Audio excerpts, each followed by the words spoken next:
Welcome to Samba Samba. Enjoy the video. You'll start by preparing the sound and opening settings. First, pick an audio clip. Keep it under 40 seconds for compatibility.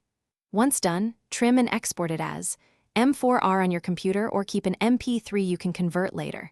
Next, move the file to your iPhone via iCloud Drive or cable. Make sure the file name is clear.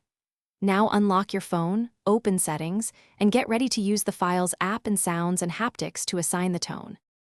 Now import and convert without Garageband. Open Files, tap the audio and confirm playback.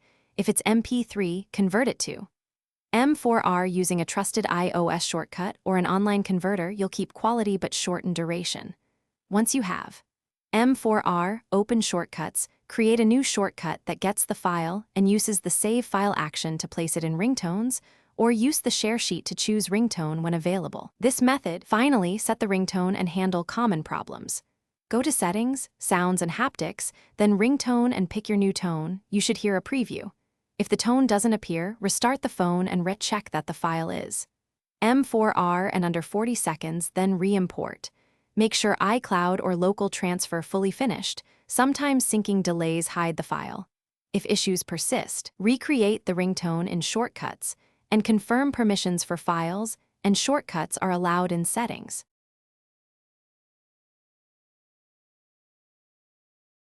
Thanks for watching.